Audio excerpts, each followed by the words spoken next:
what your choices have been, and what karmic timelines and contracts you have journeyed. The light is calling for the reunification of all aspects of life in this realm now. It is calling for the cleansing of all polarities. It is calling for the rising of all sacred heart centers now. All are being summoned home to the greater light now.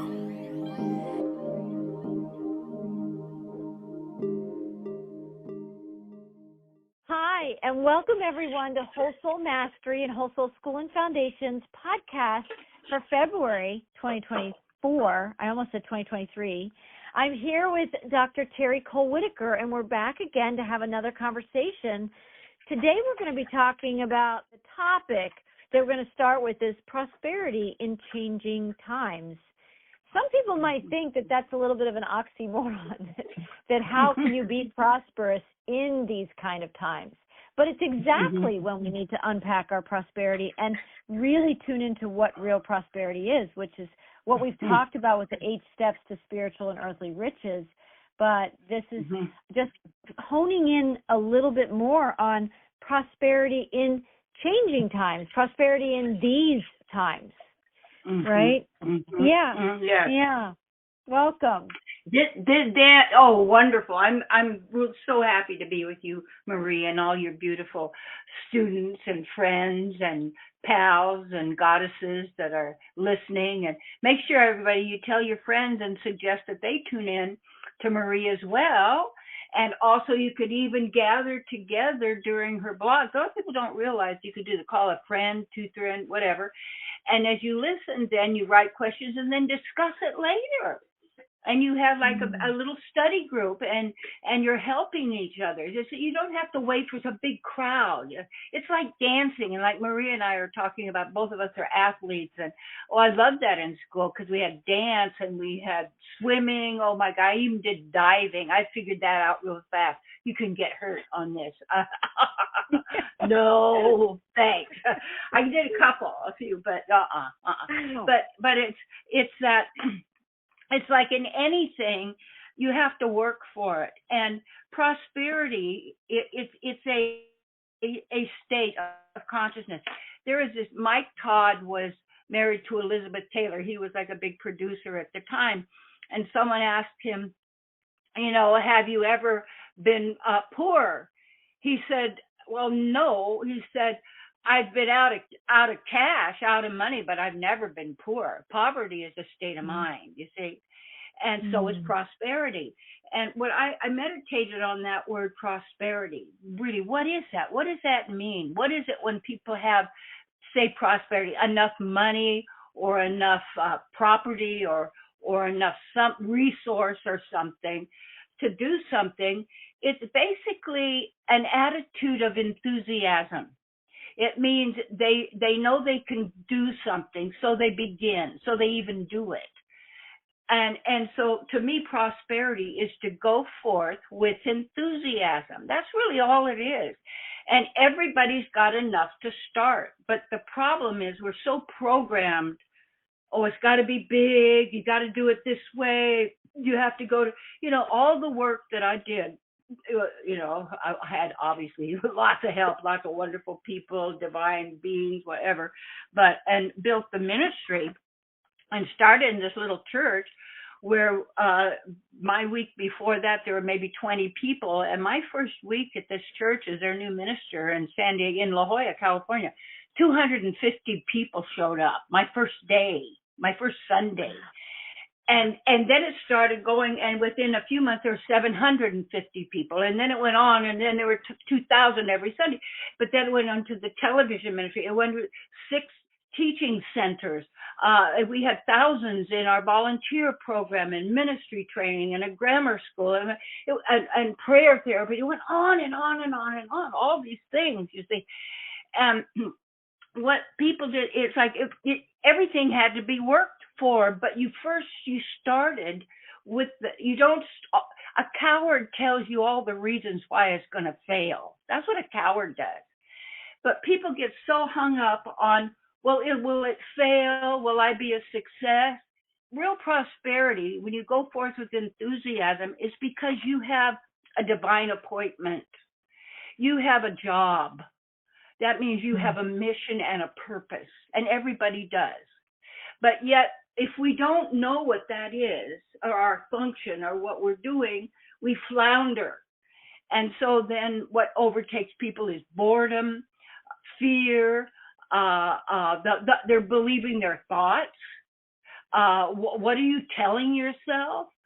And then with all of this programming out there, with all the media and all the movies and how we're set up, people don't realize, look at this is where it's all done in the mind, that they're all expecting it and all that, because everything that happens here happens by suggestion first. And remember that old story where it said that so-called Columbus or whoever it was, that came with their Nina, the Pinta, and the Santa Maria, supposedly ships, and they saw the Indian people. The Indian people didn't see the boats, didn't see them coming, because they didn't know that they existed. You have to know something exists before you see it. Just like in this lifetime, what you are attracted to and what you're focused on is what you really probably you started in your prior lifetime or before. See, I know who I've been at different times, different lifetimes. Okay, and not that big deal, but whatever it was. There's so many, so many. But what you hold on to is there is a pattern there. I've always been working, not always, but for knowledge of who I am. Okay. You couldn't, it's like some people are really attracted to this knowledge that we all here like that, or we wouldn't be doing it. This is our favorite, because it's about us. It's about God. It's about each other. It's about joy, love, happiness, who we are. And most people, they don't challenge anything. Oh yeah, you're all going to die. You can't die. You're going to lose that body, but it's only when you've already decided on the next body you're going to have that you dump this one. See, it's everything that was done. You just go do it. You just start it. You see, and everybody's, well, where's it going to go? I don't know. It doesn't have to go anywhere. It can be just perfect, exactly the way it is this moment, and it always is. You see, so prosperity means to go forth with enthusiasm. And here's what it's really important in it, is where do you focus your attention? And getting caught up in everybody else's business. And Michael and I are really working on this one now too, because we were looking at it. It's so easy to start talking about what this person should be doing and that neighbor should be doing and the friend we have across the street, and they should do that. What do you mean? Why don't you manage your own business? You see, and you can't go. What are you going to do? Go interfere in their life and tell them to shape up and all this kind of stuff? It's like, if I focus on my business, and that's what I had to do when I left La Cañada, and I was divorced, and I had got the job to be the pastor of the La Jolla Church of Religious Science, and about 25 people in there.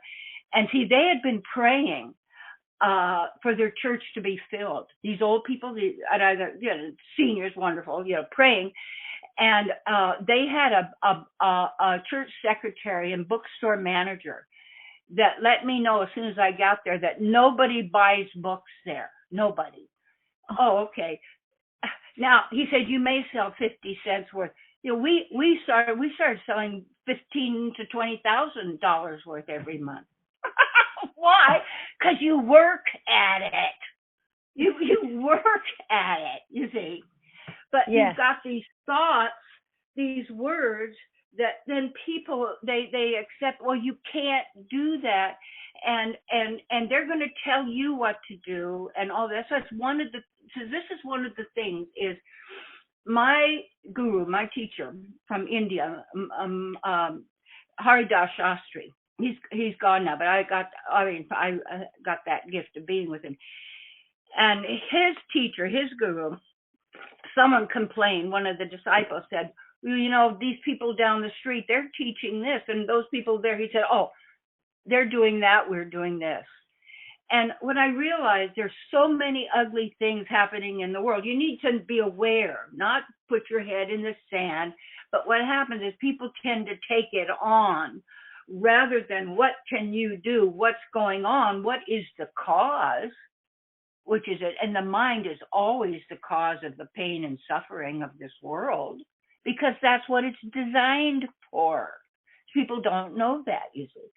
So you have to have this knowledge, and so they're doing that, we're doing this, and why this is important right now is that when I was in India and studying there with my teacher, and I lived there, I built a 2-story apartment building with the money I was sending all my money building this, and it had a basement, a 5,000 square foot basement with marble floors, you know, and handmade wood doors. And I had my bed was a canopy bed, you know, all these kinds of things. But, you know, I was working hard. I was spending this money, and I was building this because I thought, well, I'll live there and be able to study, and then people can come and have rooms. There was going to be the 3rd floor also, that wasn't built yet. And then the basement. Okay. So anyway, and then the lot next door. So the man that was my teacher's one of his students, that my mistake as a naive person, I thought people would talk about God and everything. We were honest. That's not true. They could be some of the biggest liars that they ever are because people are vulnerable. People are open and seeking and that sort of thing. So all of this stuff. Then he stole it all. I found a way, he stole it all from me and everything. It's a good thing I'm not there anyway, because the woman next door got killed. They just hung her and took her property. I got away.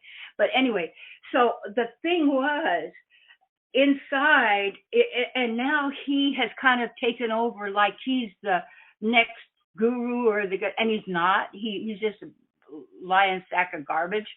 But what happens is I was getting upset, like, and it's my building, but it's not mine. They stole it. It's gone.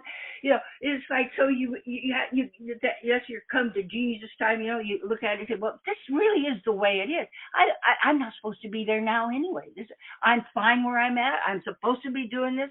It wasn't mine in the first place because it all belongs to God. And what I did and the work I did, and it is being used. But then again, to be upset because this man is cheating people and he's doing this. And I thought, you know what? That's what and when you see all of these books written by men to tell you about how women are, that was all having to do with serving men, everything. And that's not how it all started. It's always been the mother. It's always been the woman. You see, it always the loving, the kind, always that. The feminine qualities, the creativity, the intuition, the compassion, the love, the joy, all of this. Okay, so they take advantage of all of this. And so then here I got, well, what can I do? I've got to change the world. I got. Wait a minute, they're doing that. What am I doing? What am I doing? That's what's important.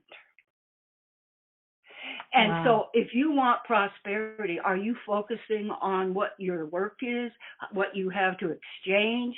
Are you studying each day? Or are you watching these television media programs that are if you're in a political party, it's all controlled by the same people because it's controlled through the mind, because it's controlled through words, through sounds, through sitcoms, through movies, and everybody's taking on and playing a part and a role in it.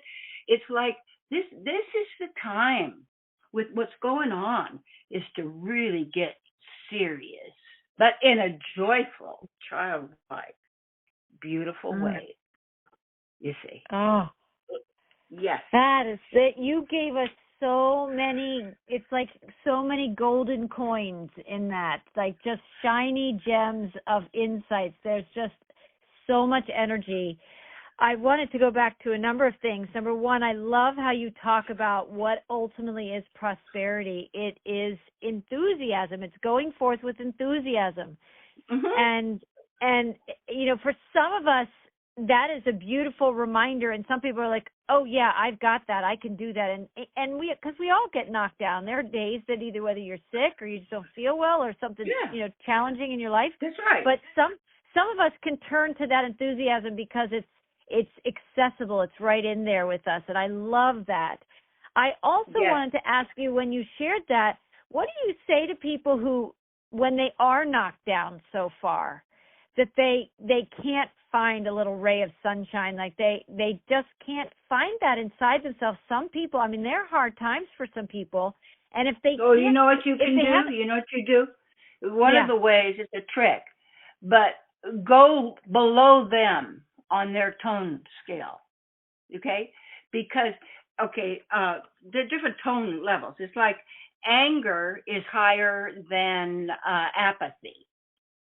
So you get people who down at apathy, they don't have any will one way or another because they basically gave their will up to somebody else. Okay?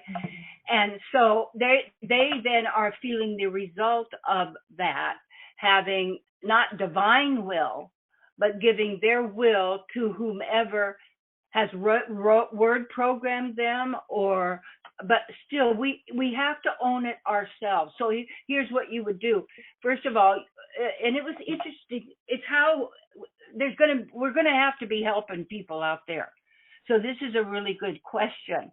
And that sense is have compassion first and get that they are suffering. You don't tell them, oh, you're not suffering at all. No, there is this old Christian Science joke. I love it. All my jokes I tell over and over again. I know it's dumb, but my humor is just kind of like, I don't know, goofy. But anyway, so this guy goes to the Christian Science practitioner for a session, and the practitioner says, well, how can I help? He says, well, my aunt is sick. He said, oh, wait a minute. No, there is no sickness. Your aunt thinks she's sick. He said, oh, yeah, okay. So he goes on with the session, and he comes back in 2 weeks and has see what's going on. And he says, the practitioner says, well, how's your aunt? He said, she thinks she's dead. Because that's the truth. We don't die. You think you're dead. See, they think, you can't. Yes, you can't die. You are one of the best messengers of that, Terry, of anybody that I know. You tell us all the time, you can't die. You can't. Yeah. And don't be afraid of it. It's a great passage. People say, I don't want to be there. Well, wait a minute. Now, it's like, I know I could go skiing now, probably, and, get a good season pass for maybe $50, but I don't think I'm going to do that. Why? It's not a good idea given my body type and what I've gone through. I already did that. I don't have to skydive to prove something. It's like, I remember once in a helicopter over the volcano, looking right down into the volcano in Hawaii, and later on I thought, what was I doing there? That thing could have stopped. What do we do? But if somebody, when they're hurting, you've got to have some compassion. And at the same time, what it is if you also go lower than they are, in a sense, well, I guess, in fact, it's not maybe a good one, but, sometimes like my mom's mother was always threatening suicide. She was going to walk out into the ocean and drown. And I remember my mom going, Mom, no, don't. And I remember one time my mom started, and then she said, oh, go ahead. She turned around, came back in the house, and so did the grandmother. Wow. So Stop that's what you mean by going lower. Just go lower. Yes, go lower. Go lower. Wow. And they have to then pull themselves back up. That's brilliant. I've never heard that. Yeah. Yeah, you have to go lower because they say, well, it's not that bad. As soon as they say that, oh, it's not that. Well, God, that's terrible. There's nothing you can do. What are you going to do? Oh, well, it's not that bad. Oh, really? Well, what do you think you can do? Come on. And what it is, people are unhappy because they didn't get what they want because they think happiness has something to do with what's going on in your life. It doesn't. Right. Happiness has nothing to do with what's going on in your life at all. Wow. Right. That's Can you share a little bit more? Yeah, share more about that, Terry, well, because people, I know it's, yeah. Yes, yeah. It's like the weather. But right now, right where we are, about the what do you call it? The edge of the Canadian Rockies, about 30 miles from Canada out here. It's been overcast, cloudy, rainy, snowing, and then got down to 17 below, but now it's around, it's not that cold now. It's around freezing or whatever, above that and below. It's great because we like weather and all that. But there's no sun. This has been over a month. We got some the other day. Now we are taking our vitamin D3, which is basically lanolin from the oil on the sheep. That's where the D3 comes from. Because it's sunshine. It's their sunshine. Just like when you're burning a log, if you open up that fire again and get that heat and stuff, that's 50-year-old stored solar energy. You can get a tan off that. You get your vitamins, you get your stuff. Yeah. And so the cat's sleeping a lot. Yeah. And so there's like an energy and the stuff they're dropping because people tend to get sicker in the cold weather. That's why I make sure you're steaming. You boil water on the stove and breathe it in. Put some maybe eucalyptus oil in it, whatever. Cool. My great grandmother, she was a nurse and a doctor and everything, and she would always carry cloves in her purse and just put one in her mouth. They're hot little guys. Woo! Those are little pieces of a flower. Are these cloves? And cloves kill parasites. But anyway, go lower than the person and then get them to start. See, as a savior kind of person, my nature is, because I'm going to help them. It really, people have to help themselves. So I call myself a facilitator. I'm not a healer, but I'm a healing facilitator because it's like able to assist the person themselves to call forth what they need to. And you also, by your presence right then, you help them for an immediate problem, but they need to learn how to do that themselves as well, instead of always going to somebody else. But then also, how do you help get over a bad attitude? Find somebody worse off than you and try and make them feel better. That works too. That's why teaching others is the way. Helping others is the way, because it gets you out of yourself and into the sense of what can you do, and it's the attitude that to have that and to be able to maintain that attitude. Absolutely.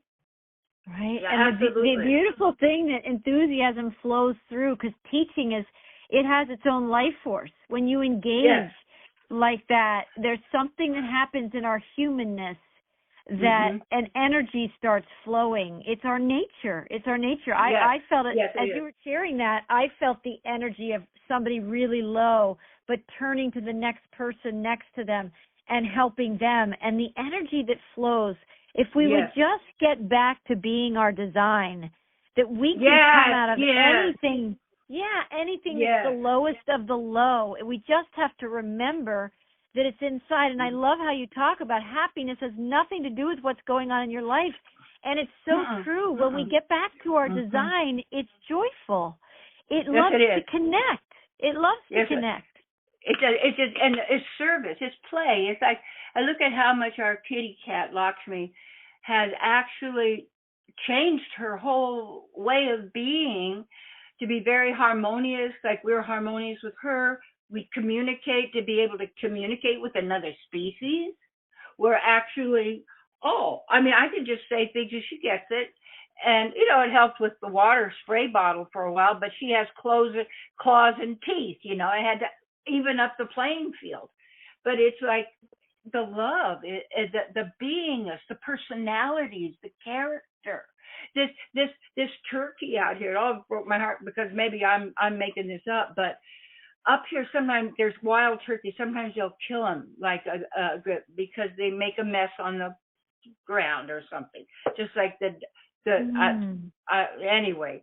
So there's little groups of them, and this one rooster guy, every day he comes up, stands out right outside the window here where we got a great view and the waterfall and everything, and calls his friends, and nobody comes. It breaks my heart. And he calls him because nobody comes. And I'm like, where'd they go? See, we don't know that everybody, they have feelings. They have feelings. Every animal has feelings. Yeah, and the same feelings that we're talking about when you lift somebody else up with the teaching. It's all the same energy. This sentient, it's sentience. Yes, and when you were talking about your cat and communicating and animals are feeling beings, I was just thinking just the other day, I have 3 dogs now. I have another rescue that came in the last few months. Oh, good. What's this one's name? What's his name? Lulu. Lulu. Oh. She's so precious. And I tell you, my other dogs are not old, but they're older. And they often, it's me with them. So it's not like 1-to-1 anymore, right? And they get me all tangled up. But when it was raining and one of them didn't want to go out. And one of them had just come back in, and I said, you go get him and tell him he needs to go outside. You do that for me. Because the other one was outside, and I have never seen this happen, but literally he came from the complete other side of the house, and he went right out that doggy door, and I thought, she did tell him. She did tell him that he better go outside. Exactly. He knows exactly what you're saying. They knew. They knew. When I lived on the west side in Washington, they had a retreat center out in the woods. Really great. We had some goddess retreats and different retreats. It was really, really fun and everything. But anyway, I forgot what I was going to say. How did I do? See, they drop off. It was the goddess retreat. But I know what it was. Something about okay. We had bought. My partner had bought a mother cow, and when she was pregnant, when she had the babies, then the slaughter man comes, and then he kills that in front of the mother. We never thought about that. I had no idea. I would never, because when I first started doing that, I was basically because of health that I changed, because I'd had a stroke in my body after climbing the Himalayas and all that. So I had to be carried out on the back of a Sherpa and all that kind of stuff, because God didn't want me to go yet. But anyway, wow. Yeah. So anyway, and so this mother cow, and then she had another one, which was a girl. So usually they don't kill the boy, you see. But anyway, so she would charge the fence when any of us would come there. She was angry. And when I became a vegetarian and realized what I had done, that they had feelings, I walked down to the corral, and I said to her, she was over there looking at me, I said, please forgive me. I cried. I said, she came over and put her nose in my hand.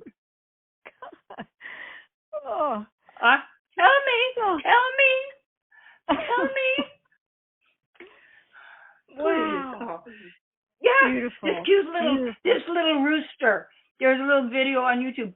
Follows this little girl to the school bus stop, and then he's back there when she gets out of the school. Takes her home. Right. They are so amazing. What you're talking about with animals, it's the same for any living being. Yes, it is. We're remembering that we are precious. We are just so precious. this is also part of that enthusiasm and prosperity. Yes. Because when people are feeling grayed out, like you describe your weather out there without the sun, when people are feeling that in their own lives right now, right? They've just lost the ability to tap into what is already there. You know, this connection, this feeling, this what you just described with the animals of like how they walk her to school and they're so tuned in. And you know what? So are we. We are. Yes, we are. You know why? People are afraid of their feelings. And there's even a lot of amazing stories where men are afraid of women because certain women were really nasty and interesting. They're afraid. And the fear that is there is always the fear of death. You can't die, yet it's in a sense, the unknown, but it's really the known because you've done it over and over and over and over again since the beginning of whenever you bought into time, you see, whenever you bought into wanting to experience. See, what it is like people don't get free will if you take it up. It's spiritual suicide. Because what you're doing is separating yourself from the wholeness, the divine, the wisdom, the knowledge, the divine plan of all good that is flowing through everybody to say, I want my own little thing because I want to be God of my world. Well, yeah, but look at what you have to forfeit to do that. And you have to struggle to survive. Lifetime after lifetime after lifetime. You have to be born here so you can pay rent to somebody who owns the land. Come on. Okay, so if we're going to be building our new world, it's not a new one. We don't have to build it in the sense of with a hammer and a nail, that sort of thing. But we're masters of the formless. Because this is how we create. Not that I'm the creator, but it works through the feminine. That's what it's called, and it's the way it works. And in the path that I like, the Vedic knowledge of Vaishnava, it has so much great knowledge that I've applied, and it's beautiful. Is I would call it just. It could be called advanced Christianity or advanced Judaism or advanced Muslim, or it's because it cuts through all of that. A lot of the work I did years and years ago was studying a lot about Jesus and all the different stories of what happened, any way I could find, and what was really going on, what was there, what was happening, and all that. And what really came to me is he was in a scene. And as in a scene, they're vegetarians, and the healings came through the purity of the diet, the food, the cleansing of the colon, you see, just like it is now. It's natural. When we get out of the way, the river can flow, you see. And when we dam it up, we've damned ourselves. And we stop that flow, and then we curse God and each other, and then there's envy. And so humanity is basically controlled through the mind, but as a trick, as hypnotic trance, or whatever may be. And that to really take your life back is the most important work ever. This is the greatest work in this world. Because then your life is good, regardless of where you are. Because then you start to get that where you are is where you are planted. So grow where you're planted instead of complaining that where you are isn't good enough and the neighbor's got more and my brother always got the affection, or, and those people over there want to bomb you. No, wait a minute. What I noticed is I've lived with all kinds of people of all races and cultures, and right with them, I've been in 5-star hotels and I've camped out, on the top of a mountain, But it's like the real people, the mothers, when you get to it, love their children. Yes. The mothers love their children, and they love other children as well. It's not just mine. But you have that real thing, that the real fem, because Every baby girl is the goddess of fortune because she's a master already of the formula. Mm-hmm. Inner, it is within, is the without, not as above, so below. That means somebody out there is going to tell you what to do like they're doing right now. Yeah, that's the second Hermetic axiom. Tells you how this virtual reality operates on cause and effect. Basically, that's it. It causes a magnetic, cause free energy. That's real easy. You magnetize the corners. So it draws you here and then repels you there. So it draws attraction and repulsion all the time. Is that like the torus? Is that like the toroidal field? Yes. For some people who know that? You can see, yeah, it would, they're going like that because you're going around and around and around. And it has to be like a magnetic energy. And so this energy here is sound and magnetic. And supposedly Mount Meru, which is talked about, and is a huge, huge, huge magnetic mountain that is in the North Pole. That's why all of the compasses go to the north here, you see. South Pole, there is no pole. It doesn't work that way. And the Earth, it works on heaviness, density, not gravity. There's no gravity. It's heavy stuff falls. So, and see what happens if we had a school here for children. It would be where we ask them questions and they observe, and they're going to come up with the same answers. Not because it's programmed in, but because they can notice and see how it works. Right. Experiential learning is what you're saying. Experiential learning. Yes. Right. We don't need to be drilled. It drilled into us what we would naturally already know or see. And what they're telling us isn't true. But if you tell them and you question, then you get in trouble, you see. Right. That's just what is going on with the word police, is controlling the words that people say. Why? Those who control the meanings of the words that people are forced to use control the people, period. Watch it. Watch it. See it. Look at it. There it goes. It's all around you. It's everywhere. That's what the so-called matrix is. It's just thinking. One layer after another, one hypnotic trance after another, one curse after, one suggestion after another. Don't buy them. Don't agree with them. Don't consent. Don't do what you are told to do, ever, if it doesn't feel right. They say, well, they'll kill me. You're going to go anyway. That's why I thought this one guy, this O'Keefe guy, what a great guy. He's bringing out something. He says, if they kill me, that's the way it goes. I'm ready. May 2, you have to know where your line in the sand is. You have to know where that is. And that I think that's coming quicker for a lot of people. You have to know for yourself, yes. And right where you are, God is, why not be happy? Yeah, but you don't understand. I've lived with that. God, I realized I grew up poor. I didn't know I was poor. I had no idea I was poor. We lived in Newport Beach. That was beautiful. Then I lived in the Sierras, and my great grandmother, I lived with her. I was a little princess in like Heidi in the mountains. Oh my God! I had no idea we were poor. Yeah. Because my name was. Because you weren't. I wasn't. My name was Terry Rich. That was my maiden name.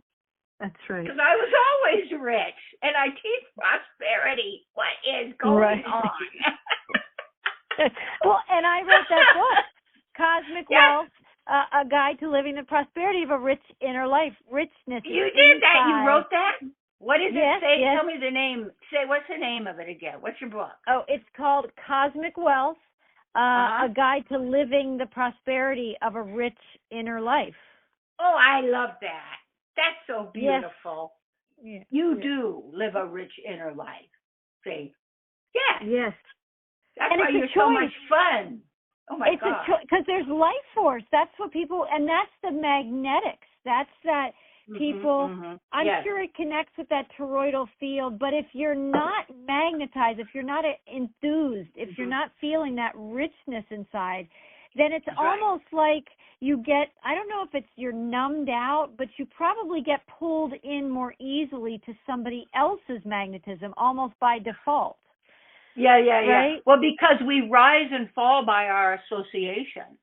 That's why I have on my bed basically my basic books that go with me everywhere of the knowledge that, and look at them, they're dog-eared, they're underlined, they're over, and it doesn't mean it's not a thing to memorize, but it keeps me, helps me. And then, I have some really wonderful oracle cards I use.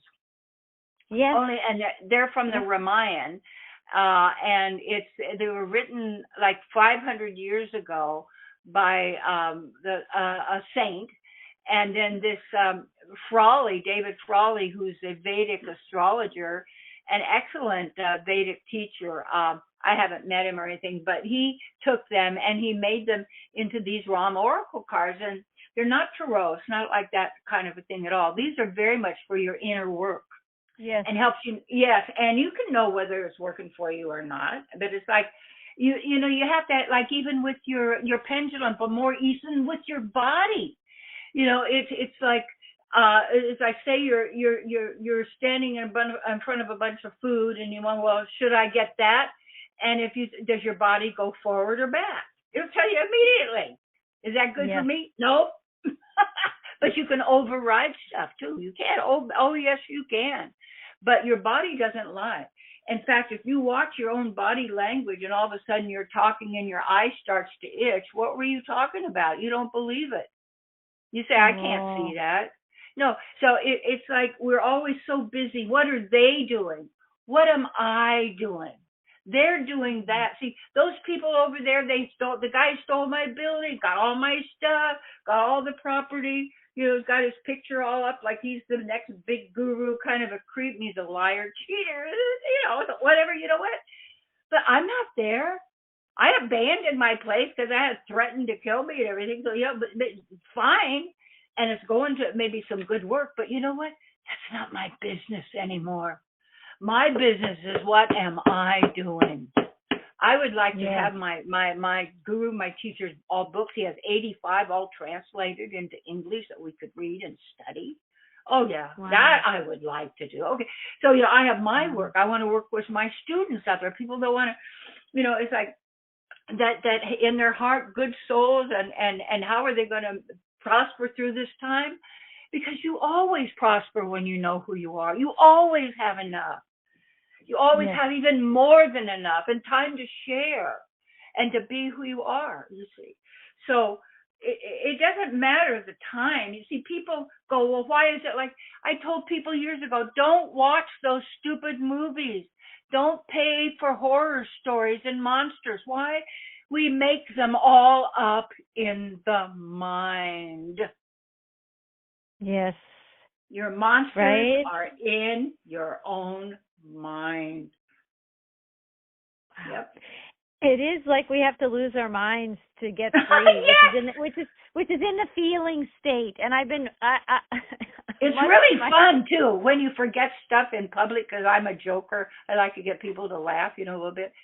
If I forget something, I said, God, I've been trying for years to lose my mind. I'm finally making it. It's like, okay, great.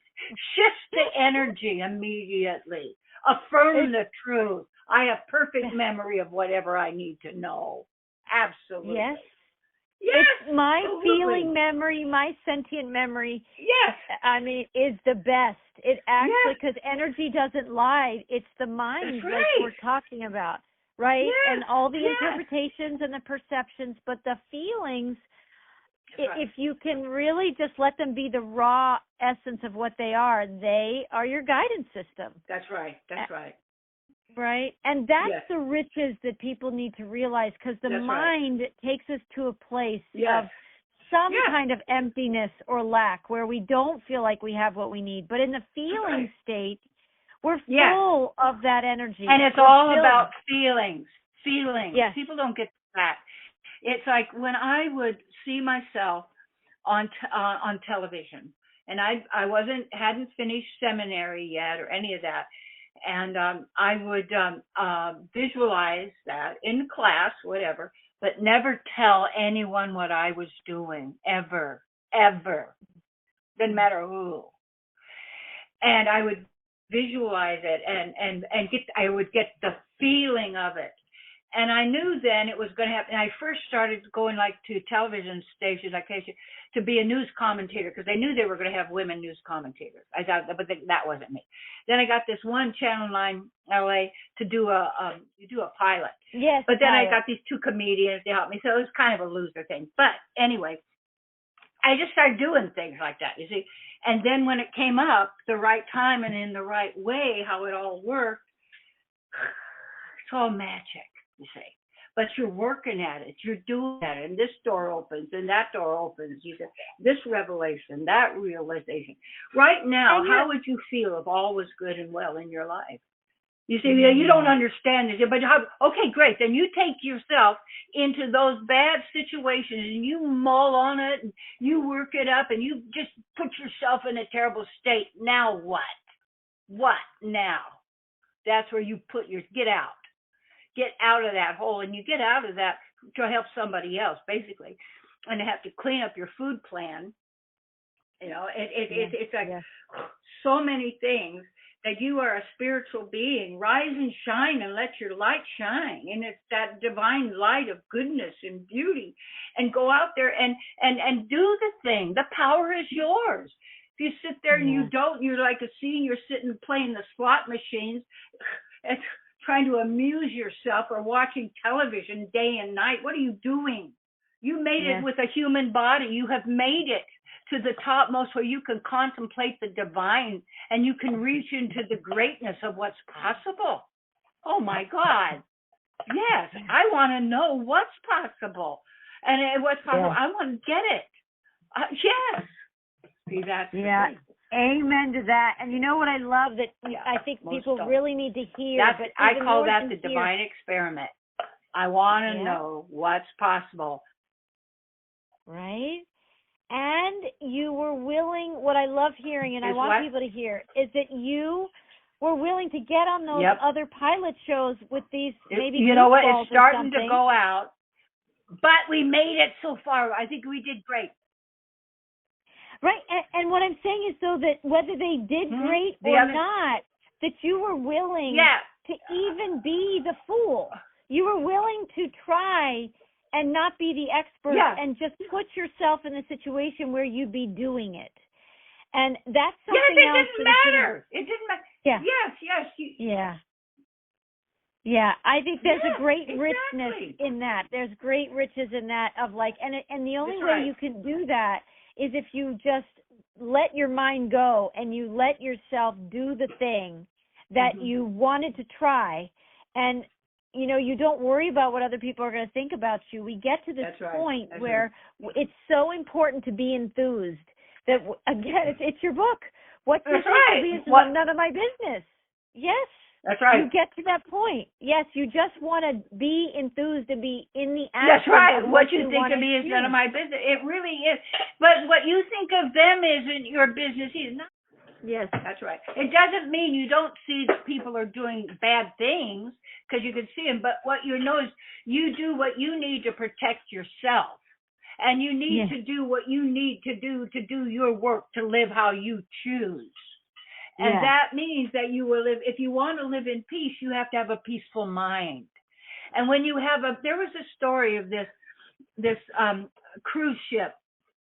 And there was the people were all dancing and singing, and this one monk was over chanting and meditating and all that in a real blissful, beautiful state. Well, this big storm came. Everybody's screaming and crying. They're all going to die. They look over the monk. He's still sitting the same way. He's in ecstasy. He's in bliss, you see, because he's chanting and he's a mantra.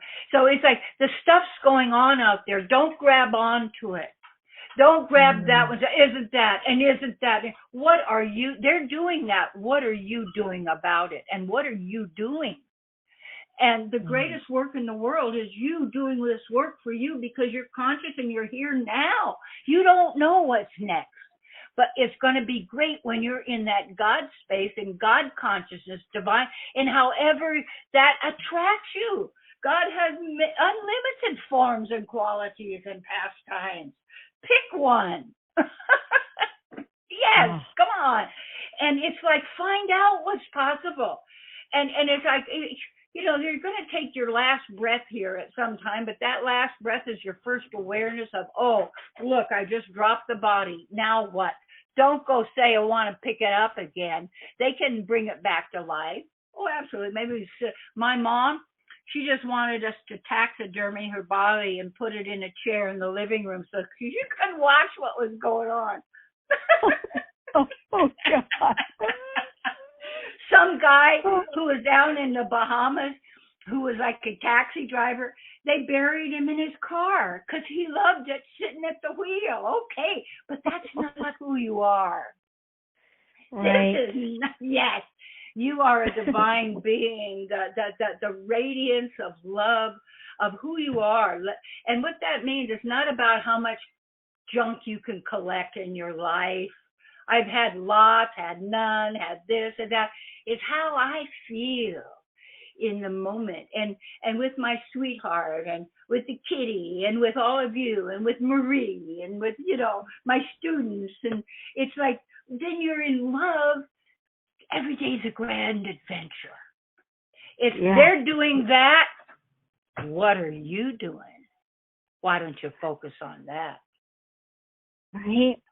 Exactly. It's so good, Terry. I love you. You brought through so many good energies and gems. Just for people, listen again to this call, because she brings through so much good energy. And that's the way. It's because of you. It's because you let it happen, Marie. You do this blog, and because of who you are, and bringing this to people and letting me even express. I'm so grateful. I'm so grateful. And that there it is too, in the what are we doing when we come together with another soul that wants to live the enthusiasm, the portals of greatness and amazing energy that we can experience. It's co-creation. It's a co-creation. Yes. Yeah. Right now, all of us out there, all of us, let's do this, because you're a female. Most of you, I know you are. Get in there and bring up the female if you're not in there, because you have the ability, bring it through. But just get in the feeling of wonder if everything was harmonious. And that means for animals as well. You've got work to do.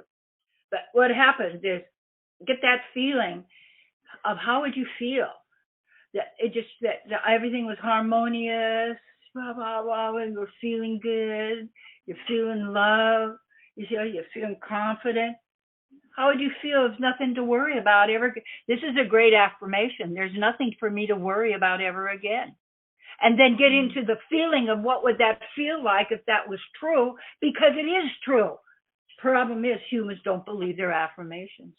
They'll believe what the mind, but not what truth is. Believe the truth, and the truth sets you free. Yeah. Awesome. So good. So good. Well, I want to invite people to stay in these feelings.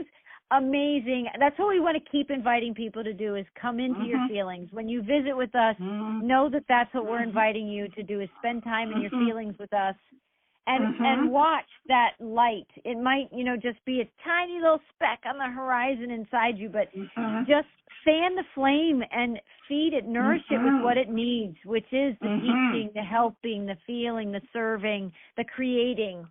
And you'll see, it doesn't take much for our light to come back to life. And I would remind people, a lot of people are going to listen on the Color the Magic YouTube channel, which is my YouTube channel. And when my light, I would say it was pretty close to ash, like barely an ember. And that's what the guide told me in that time, to color the magic again. And I remember saying to them, you've got to be kidding me. Like, I have no breath left. I was about to be in that place, Terry, that you talked about. My last breath is my first awareness in my new body, or my I was close. And the guy said, color the magic again. And they just said it over and over. I can tell you, like, when you hear those mantras from spirit and you don't know what they mean, it was such a puzzle and a riddle that they gave me that I got engaged. I engaged, Yes. and Yes. light came back inside that tiny little Yes. speck of ember or dust or ash. And I just kept the next little thing and the next little thing, and before I knew it, I literally colored in some coloring books to just go into the energy of what that would feel like to color and to bring the colors back. So I'm just saying to people, know that you're on a Color the Magic YouTube channel. Know that you're in a space where Terry and I are bringing these messages through. And if you feel like you're in that place where you have no breath left or you just have no inspiration, color it. Hang out with us. Get into your feelings. You know what I did? I have to tell you, when I was really, really, really down and everything, didn't know where I was going, what was going, I watched The Unsinkable Molly Brown with Debbie Reynolds, I'll bet you 75 times. That got me going. And also, it was a song, I think Barbara Streisand, putting it together piece by piece, part by part. You just start building your life, you see, piece by piece. If you got a big stack of bills, go see them, look at them, confront them, look at it. Don't worry about it. But got to do it one little thing at a time, one step at a time, one baby step at a time. Right now, absolutely. I'll tell you, when I was at a low point too, what I did, I found a spiritual center and I went across the street and started pulling their weeds in the yard. I needed to serve. Yeah. So beautiful. It just makes it like I have tears but I feel you in that moment and accessing that life force by serving, by pulling a weed. It is so beautiful. Like the human spirit is so resilient. If we'll go just pull some weeds, everybody. Get out there and pull some weeds. Come on, every one of those is a negative thought. You throw it away. Affirm the truth. Yes, and all is well. And it is. So good. Oh my gosh. Thank you. Thank you so much. Hug to you. Wow. And thank you to everybody listening and listening to the end. And we invite you to listen, get some people together like Terry said, and listen to this and talk about it. Talk about it. Share, help each other. Yes, come on, go to the river together. You don't have to have a big crowd. You just friends that you know you can share and empower each other and nurture each other and have each other's back, for God's sake. Come on. Yes. This is and the world could use a lot of that, gathering at the river and people having your back. We need that. We need that connection. Yes. And we have to be that for others. Exactly. Yes, absolutely. Yeah. The best is yet to come. We are victorious. Absolutely. Yes. Most people just haven't gotten that yet. Wake up. You are victorious now. Yes. Never doubt again. Never, ever. Well, Terry, we get together. We do this. We'll be back again next month. Yes. And I'm so grateful for you. And thank you to everybody listening. And we love you all. And we'll see you soon. We'll talk to you again soon. Bye for now. Thanks, Terry. Bye. Thanks, Marie.